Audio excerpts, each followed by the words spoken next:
The families of our U.S. Navy sailors and our Marines aboard the supercarriers in the Persian Gulf are reaching out to Aaron Parnas, who's affiliated with the MeidasTouch network. He also has his own YouTube channel, and they are sharing horror stories with Aaron Parnas. We have text messages from the families of our service members aboard these supercarriers. We also have messages from our Navy sailors and Marines aboard these supercarriers. Let me read to you some of them here. This is some of the messages that Aaron Parnas has been getting. My husband said it's worse than COVID, and he was on the USS Roosevelt when we lost our amazing captain. Please keep this anonymous. Sailors have lost so much weight, 50 pounds. Some are working 20 hours without breaks. Someone else wrote to us, my husband is on board, and he and many others who work shifts have been getting less than 5 hours of sleep a night for months. It's not just the lack of food, lack of water, it's everything combined. I have been so worried about his mental health and physical health since the war started, and it's just getting worse. More exclusive reporting from Aaron Parnas. He's been reaching out and speaking to service members aboard these supercarriers like the USS Abraham Lincoln and the USS George H.W. Bush, which are currently part of the so-called blockade in the Persian Gulf. Why isn't there any milk? So the supply ship that comes here can't bring fruits and stuff because it can't stay fresh long enough with the time it gets them to get here. Wow. Any idea who's supposed to come relieve you guys in August? So we haven't had anything fresh but meat because it's freezed or frozen. Sometimes it gets here rotten. Repulsive. Yeah, families are just as frustrated as the people on the boat. This is coming from somebody on the Abraham Lincoln, by the way. This deployment is the worst one, and I pray no other boat goes through the same. Even people that have been deployed 100 times claim this one to be the worst, and I believe it can get worse than this. The Navy does not care. The mission will always come first. I was talking to some random dude at the smoke pit, and he was saying it's an experiment that the government is doing to see how far can they push sailors' limits of being out to sea with the worst experience. I don't know anymore. I know my family needs me, and the Navy is not being fair right now, taking me away far longer than expected. Worst part, my expectations were already at an all-time low, but as per usual, the Navy beat those two by going lower than hell. So there's that. Lower than hell is what our Navy sailors and Marines are saying about their experience aboard the USS Abraham Lincoln, as well as the USS George H.W. Bush. We've got reporting there as well. Also over here, we can see some of these messages from our sailors showing the food that they're eating. Hey, honey, I'm eating cereal right now. Wish there was milk, though.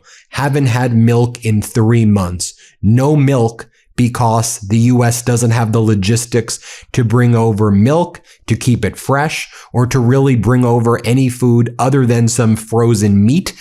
And our service members are not even getting sufficient nutrition in terms of the meat as well. So service members are losing 10, 20, 30, 50 pounds right now as they are essentially being physically and psychologically tortured by the Trump regime. So hat tip to Aaron Parnas. Subscribe to his YouTube channel. I'm going to bring Aaron Parnas in just a moment so we can hear from him directly about his exclusive reporting. Make sure you subscribe to Aaron's YouTube channel. Aaron's always getting the breaking news, and he's breaking a lot of enterprise stories himself. Yesterday, of course, we reported here after the Military Times was first to report how there were multiple sailors aboard the USS Abraham Lincoln aircraft carrier that have tried to jump from the ship during the carrier's extended deployment. It's been out to sea for nearly 9 months now, over 8 months, and the morale is so low that there are many service members, sailors, and Marines who have actually tried to take their lives by jumping overboard right now. I mean, really tragic situation there.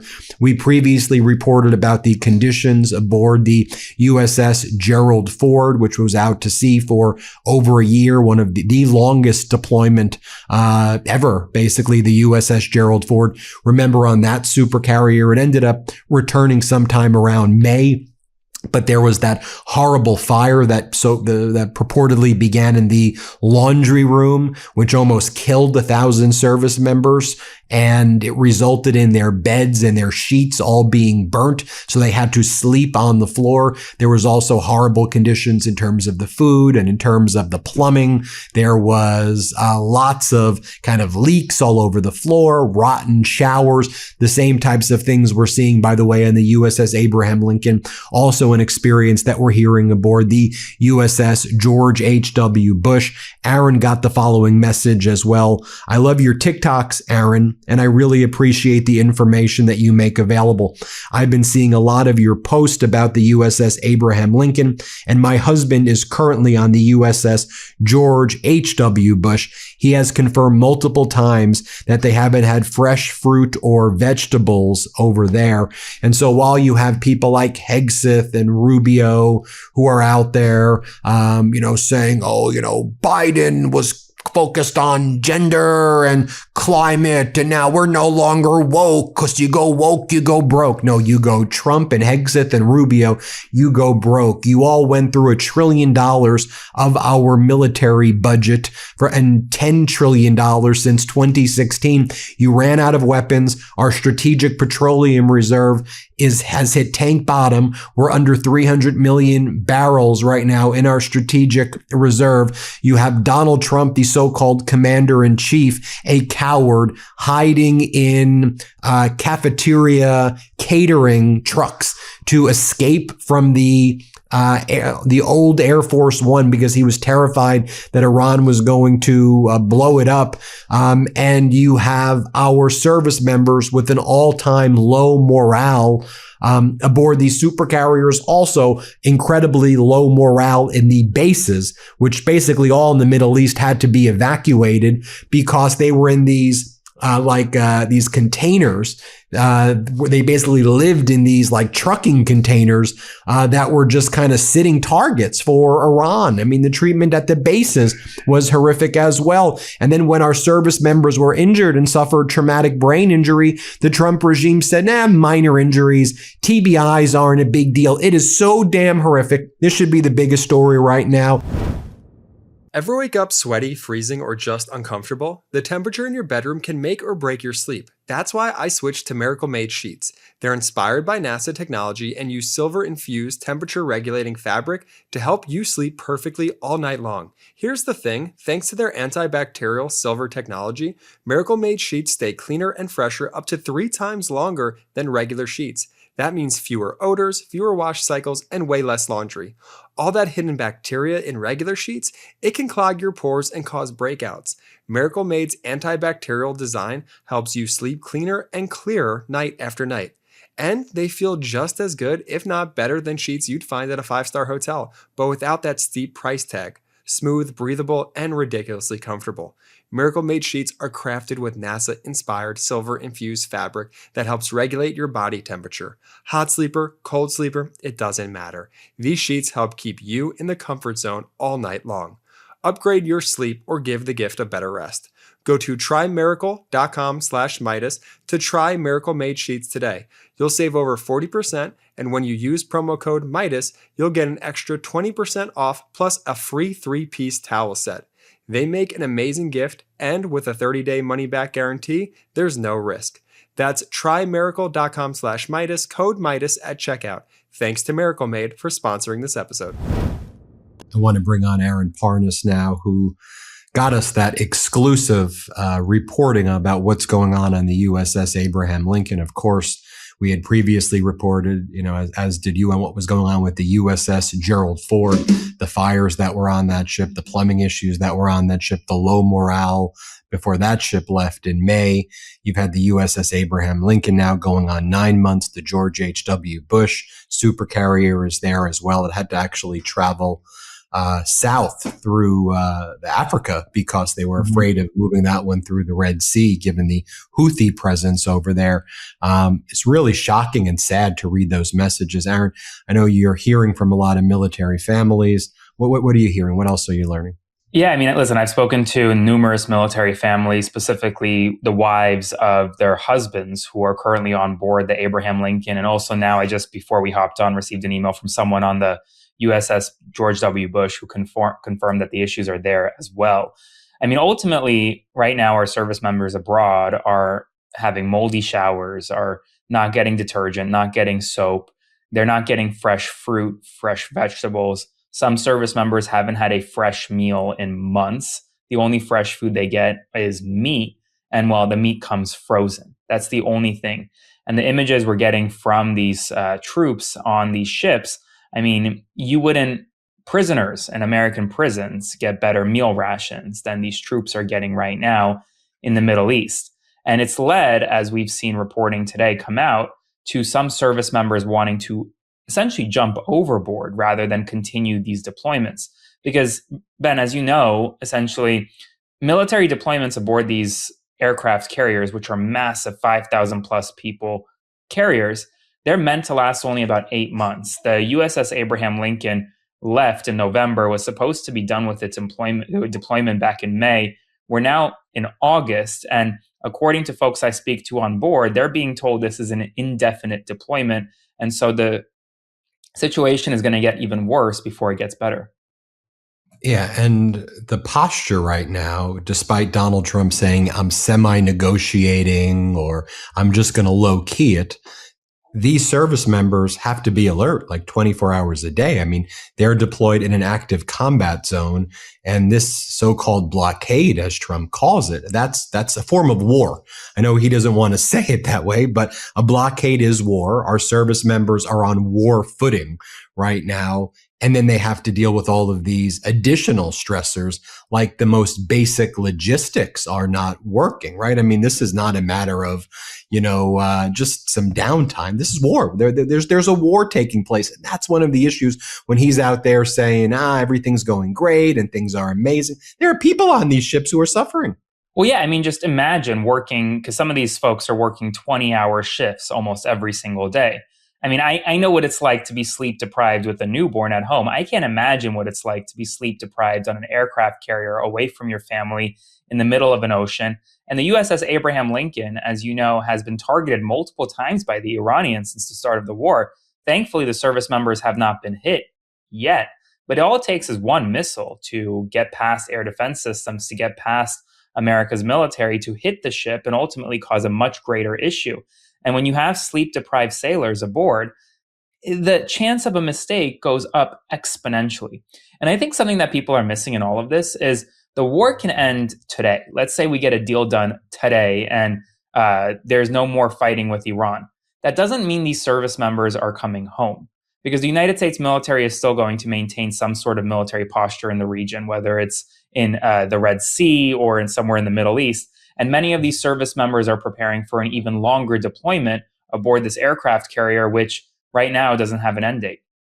This is a logistics issue, right? I mean, as well. I mean, it seems that, Trump and Hegseth, they like the memes. They like using the Pokemon memes and the Taylor Swift music and the Grand Theft Auto imagery of the explosions and the bombs and all of that. A lot of military is about the logistics. When you think about issues in past wars, a lot of the deaths were from like malaria and mosquitoes and supply chains and some of the boring stuff that you actually need to do the day-to-day stuff. And it seems that that's often overlooked by the whole Trump administration and just lots of things that they do. He comes up with the flashy name, Epic Fury. He loves the social media post, we win. But then it's like, hey, how are you going to get the food? How are you going to get the mail? How are you going to get the stuff to the troops? When you abandon those bases in the Fifth Fleet in Bahrain and other areas, that was one of the areas that would route the stuff to the ships.